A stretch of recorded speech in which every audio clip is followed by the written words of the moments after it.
तो नमस्कार दोस्तों, आज का केस एक ऐसे इंसान का केस है जिसे 8 बार मारने की कोशिश करी गई। कितनी बार? 8 बार। मगर किस्मत उस पर इतनी मेहरबान थी कि वो हर बार बच निकलता था। तो आखिर कौन था वो इंसान और कैसे वो बच निकलता था, चलिए जानते हैं इस वीडियो में।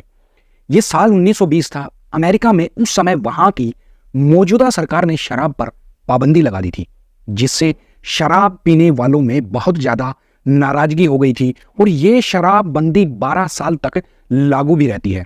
उसके बाद साल 1932 में शराबबंदी को हटा दिया गया। ऐसा इसलिए किया गया था क्योंकि शराब से सरकार को बहुत मोटा टैक्स आता था और उस पैसे से देश का विकास होता था, देश के विकास में मदद मिलती थी। अब तक सरकार को भी ये एहसास हो गया था कि ये शराबबंदी का डिसीजन बहुत गलत था। पाबंदी हटते ही डिस्को बार और पब एक बार फिर से गुलजार हो उठे थे। मगर अब एक नई समस्या ने जन्म ले लिया था क्योंकि पूरा अमेरिका अब रिसेशन से गुजर रहा था। लोगों के पास नौकरियां नहीं थी और आर्थिक मंदी ने पूरे अमेरिका को अपनी चपेट में ले रखा था। और इस मंदी की वजह से बहुत से लोगों को अपनी नौकरी से हाथ धोना पड़ा था।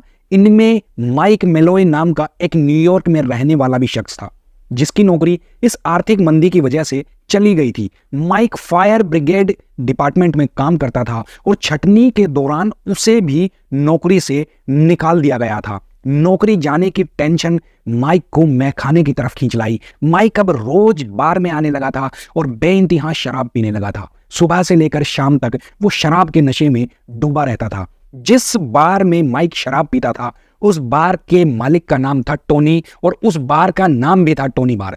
टोनी और उसके 5 भाई मिलकर उस बार को चलाते थे और पांचों भाई देखने में पूरे बदमाश दिखाई देते थे।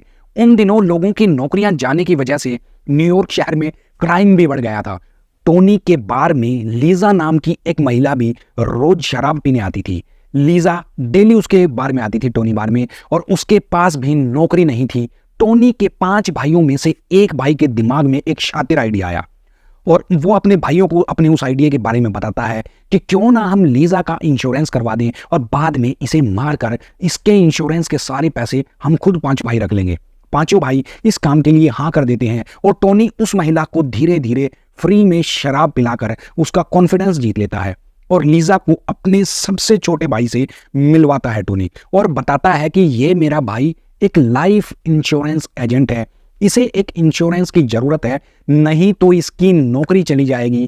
टोनी लीजा से कहता है कि हम आपका इंश्योरेंस करवा देते हैं और नॉमिनी भी हम ही बन जाएंगे, जिसमें आपका कोई भी पैसा नहीं लगेगा और मेरे भाई का टारगेट भी पूरा हो जाएगा। लीजा इस बात के लिए हाँ कर देती है और टोनी $3000 का लीजा का इंश्योरेंस करवा देता है। उस समय के हिसाब से दोस्तों ये बहुत बड़ी रकम थी। इंश्योरेंस के 4 महीने बाद टोनी लीजा की ड्रिंक में नशीला पदार्थ मिला देता है और उसे बेहोश कर देता है। उसके बाद उसकी हत्या भी कर देता है।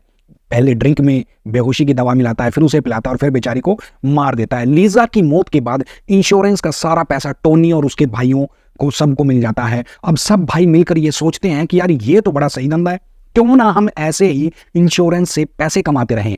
अब ये सब भाई अपने नए शिकार की तलाश शुरू कर देते हैं। तभी उन्हें अपने बार में माइक मेलोय का नाम का एक शख्स दिखाई देता है।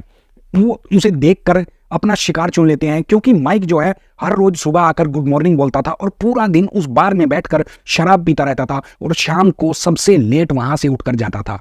तो टोनी और उसके भाइयों ने आपस में बात करी कि हमें अपना नया शिकार मिल गया है, हम इसके साथ भी बिल्कुल वैसा ही करेंगे और इसको भी इंश्योरेंस के झांसे में फंसाकर इसके भी पैसे हम ऐंठ लेंगे।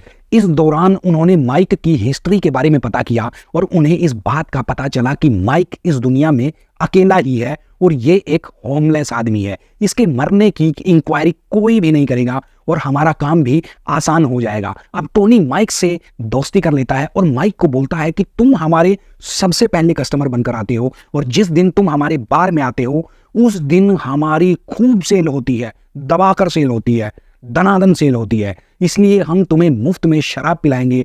इससे हमारा भी फायदा होगा और तुम्हें भी कोई पैसा नहीं देना पड़ेगा। टोनी माइक को भी वही अपने छोटे भाई की इंश्योरेंस वाली कहानी सुनाता है और माइक का भी एक $4000 का इंश्योरेंस करवा देता है। अगर उस पैसे को आज के हम उस $4000 को कैलकुलेट करें तो वो दोस्तों लगभग आज के 80 लाख रुपए बनते हैं। 80 लाख रुपए करीब, बहुत मोटी रकम थी। वो सब भाई ये सोच रहे थे कि हम इसे इतनी ज़्यादा शराब पिला देंगे और धीरे धीरे कुछ ही दिनों में ये खुद ब खुद ही मर जाएगा। मगर लगातार 2 महीने तक शराब पिलाने के बाद भी माइक पर उसका कोई भी असर नहीं होता और वो हर रोज सुबह आता, गुड मॉर्निंग बोलता और शराब पीने के लिए अंदर जाता और शराब पीनी शुरू कर देता। टोनी और उसके भाई बैठकर आपस में बात कर रहे थे कि ऐसे तो शायद ये नहीं मरेगा, क्यों ना हम इसकी शराब में कोई केमिकल मिला दें और इसे पिला दें ताकि इसकी मौत जल्दी हो जाए। और वो करते भी ऐसा ही हैं। वो माइक की शराब में केमिकल मिलाकर उसे पिलाना शुरू कर देते हैं, मगर उस केमिकल का भी माइक पर कोई असर नहीं होता और वो हर रोज सुबह आकर गुड मॉर्निंग बोलकर फिर शराब पीनी शुरू कर देता। इसके बाद टोनी माइक की शराब में एंटी फ्रीज नाम का एक केमिकल मिलाकर उसे शराब में पिलाना शुरू कर देता है। एंटी फ्रीज जो है बहुत खतरनाक केमिकल होता है दोस्तों।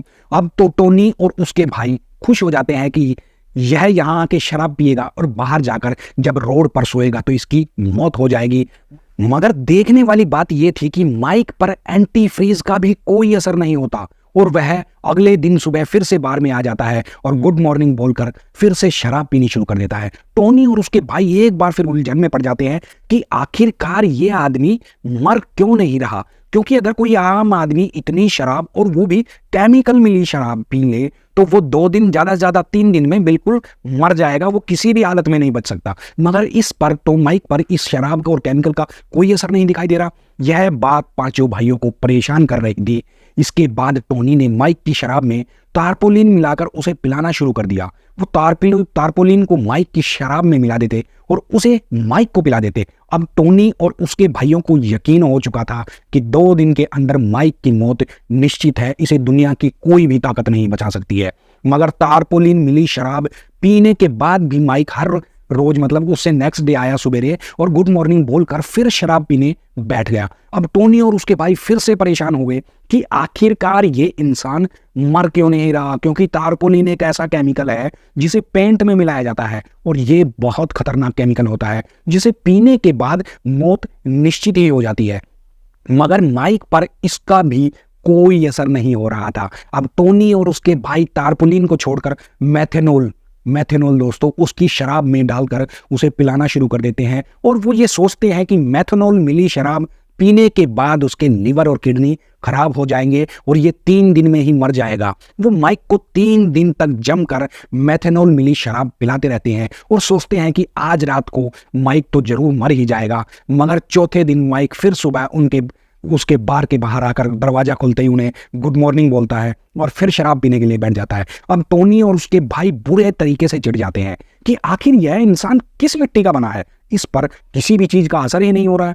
अब की बार टोनी और उसके भाई सीधा पॉइजन लेकर आ जाते हैं और वो उसे उसकी शराब में मिलाने की बजाय बर्गर में डालकर माइक को खिला देते हैं, क्योंकि शराब में वो सोचते हैं कि इसकी स्मेल आएगी और वो शराब नहीं पिएगा, इसलिए वो उसे बर्गर में डालकर माइक को खिला देते हैं। माइक को वो बर्गर इतना स्वाद लगता है कि वो ऐसे 4 बर्गर खा जाता है और चारों बर्गर में टोनी उस पॉइजन को मिलाकर माइक को दे देता है। बर्गर खाने और शराब पीने के बाद माइक वहां से उठकर चला जाता है और रोड पर अपने ठिकाने पर जाकर सो जाता है। वहीं दूसरी तरफ टोनी और उसके भाई उस दिन जमकर पार्टी करते हैं कि आज रात उनके रास्ते का कांटा हट गया है और उन्हें इंश्योरेंस की जो माया है, इंश्योरेंस का जो पैसा है वो मिलना शुरू हो जाएगा। सुबह होती है और टोनी अपने बार पर दरवाजा जैसे ही खोलता है सामने ही माइक खड़ा था और वह टोनी को फिर से गुड मॉर्निंग बोलकर अंदर आ जाता है और शराब पीने में जुट जाता है। अब तो टोनी और उसके भाइयों का चेहरे की हवाइयां उड़ जाती हैं और वो इतने ज्यादा गुस्से में हो जाते हैं कि आखिर ये इंसान हमारा पीछा क्यों नहीं छोड़ रहा, ये मर क्यों नहीं रहा है। अब टोनी और उसके भाई फैसला करते हैं कि आज इसे दबाकर शराब पिलाएंगे और जब ये नशे में बेहोशी की हालत में पहुंच जाएगा तब हम इसे न्यूयॉर्क में किसी सुनसान रोड पर ले जाएंगे और वहां पर फेंक देंगे, क्योंकि आज टेम्परेचर -20 डिग्री था न्यूयॉर्क में और बिना कपड़ों की इसकी मौत निश्चित ही हो जाएगी। और वो करते भी ऐसा ही हैं। वो माइक को खूब शराब पिलाते हैं और जब माइक बिल्कुल बेहोशी की हालत में होता है तो वो सारे भाई मिलकर माइक को अपनी गाड़ी में डालते हैं और न्यूयॉर्क के एक सुनसान रोड पर माइक के कपड़े निकालकर उस आधी रात में उसे वहीं रोड के साइड में लेटा देते हैं। और इतना ही नहीं, उसके साथ उस पर कई बाल्टी ठंडा पानी भी उड़ेल देते हैं और वापस अपने बार में आ जाते हैं। बाहर से आने के बाद वो पांचों भाई एक बार फिर पार्टी करते हैं कि आज रात तो इतनी ठंड है, माइक तो जरूर मर जाएगा। पार्टी करने के बाद अगली सुबह टोनी ने जब वहां जाकर देखा, उस जिस जगह माइक को फेंका था, तो वहां पर माइक मौजूद नहीं था। तो टोनी सोचता है कि शायद माइक की मौत हो गई होगी या म्युनिसिपैलिटी वाले उसे उठाकर अपनी गाड़ी में अपने साथ ले गए होंगे। तो वो जो टोनी होता है वो वापस आकर अपने बार में अपने भाइयों को ये बात बताता है और सारे भाई इस बात का जश्न मनाते हैं कि रात को जो माइक है वो ठंड की वजह से मर गया होगा। और 3 दिन बाद टोनी जब सुबह अपने बार का दरवाजा खोलता है तो सामने क्या देखता है, सामने माइक खड़ा होता है और माइक टोनी को गुड मॉर्निंग बोलकर फिर से शराब पीने के लिए अंदर आ जाता है और शराब पीने जुट जाता है। माइक को देखकर एक बार फिर टोनी और उसके भाइयों का दिमाग जो है खराब हो जाता है कि आखिर ये इंसान मर क्यों नहीं रहा। टोनी और उसके भाई एक बार फिर एक प्लान बनाते हैं कि आज रात को भी हम इसे जमकर शराब पिलाएंगे और जैसे ही ये नशे में होगा इसे रोड पर ले जाएंगे, उसी सुनसान रोड पर, और अपनी गाड़ी से इसे आज हम उड़ा देंगे। आज इसे हम अपनी गाड़ी से इसका एक्सीडेंट कर देंगे और किसी को हम लोगों पर शक भी नहीं होगा। सब लोग ये सोचेंगे कि शराब के नशे में किसी व्हीकल की चपेट में आ गया होगा माइक और उससे इसकी मौत हो गई होगी। दिन भर शराब पिलाने के बाद देर रात जब माइक पूरे नशे में होता है तो टोनी और उसके भाई उसे एक बार फिर न्यूयॉर्क की एक सुनसान सड़क पर ले जाकर सड़क के बीचों बीच खड़ा कर देते हैं और अपनी गाड़ी से उसे एक जोरदार टक्कर मारते हैं। टक्कर इतनी जबरदस्त थी कि माइक 20 मीटर तक घिसटता हुआ चला जाता है और ऐसा करने के बाद टोनी और उसके भाई बार में वापस लौट आते हैं और टोनी वो सब वापस आने के बाद माइक की मौत का जश्न मनाते हैं। अगले दिन सुबह टोनी अखबारों को टटोल कर देखता है कि कहीं कोई एक्सीडेंट की खबर जरूर छपी होगी। अखबार में उसे ऐसी कोई खबर दिखाई नहीं देती है। तब टोनी आसपास के पुलिस स्टेशन और हॉस्पिटल्स में पता करता है मगर वहां पर भी ऐसी कोई रिपोर्ट दर्ज नहीं होती। और अब टोनी और उसके भाई सोचते हैं कि कोई जंगली जानवर माइक की लाश को अपने साथ घसीट कर ले गया होगा और उसका काम तमाम कर दिया होगा। वो सब भाई बहुत खुश हो जाते हैं क्योंकि 15 दिन तक माइक का कोई अता पता नहीं होता। 16वें दिन जब टोनी अपने बार का गेट खोलता है तो उसे सामने क्या दिखाई देता है, सामने माइक खड़ा दिखाई देता है और माइक के हाथ पर एक पट्टी बंधी हुई थी और वो टोनी को गुड मॉर्निंग बोलकर फिर से बार के अंदर आ जाता है और शराब पीना शुरू कर देता है। अब तो टोनी और उसके भाइयों को इतना गुस्सा आता है कि आखिरकार 6-7 बार कोशिश करने के बाद भी ये इंसान मर क्यों नहीं रहा।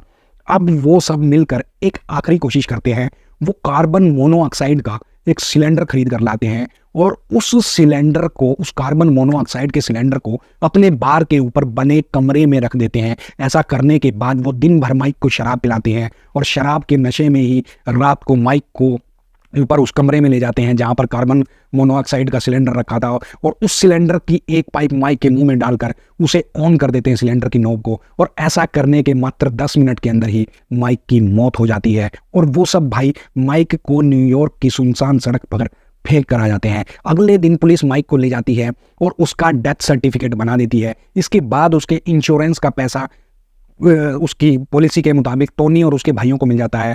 टोनी पैसा मिलने के बाद उसे अपने भाइयों के साथ बराबर बांट देता है और वो लोग जमकर उस पैसे को उड़ाते हैं। एक दिन जब टोनी और उसके भाई रात में बैठकर अपने बार में शराब पी रहे थे तभी उनका आपस में झगड़ा हो जाता है। किस चीज को लेकर?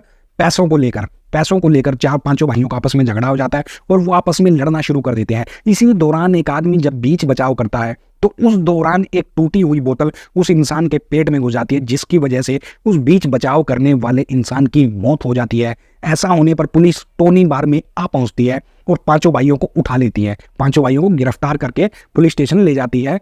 जब पुलिस उनसे झगड़े के बारे में पूछती है तो पुलिस को पता चलता है कि वो लोग किसी इंश्योरेंस के पैसे के लिए आपस में झगड़ रहे थे। और पुलिस जब इस बात का पता करती है, इस केस को देखती है कि किस चीज़ का झगड़ा था, ये कैसा इंश्योरेंस था, तो पुलिस के सामने सारा भेद खुल जाता है कि कैसे इन्होंने इंश्योरेंस के पैसे के लिए 2 बेकसूर इंसानों की हत्या कर दी थी, लीजा और माइक। इसके बाद इन 5 भाइयों पर हत्या का मुकदमा चलाया जाता है और इन्हें सजाए मौत का फरमान सुनाया जाता है। 7 जून 1934 को इन 5 भाइयों को इलेक्ट्रिक चेयर पर बिठाकर मौत की नींद सुला दिया जाता है। यह था दोस्तों माइक मेलोय का किस्सा कि कैसे एक इंसान जो 7 बार कोशिश करने के बाद भी नहीं मरा। तो दोस्तों सतर्क रहें, सेफ रहें, सुरक्षित रहें। तो दोस्तों वीडियो को करना लाइक और चैनल को करना सब्सक्राइब। तब तक मौज लो, रोज लो, ना मिले तो खोज लो। मिलते हैं ऐसी किसी अगली थ्रिलर स्टोरी के साथ, सच्चे किस्से के साथ, सच्ची घटना के साथ। तब तक मौज लो, रोज लो, ना मिले तो खोज लो। आप सभी का दिल से धन्यवाद।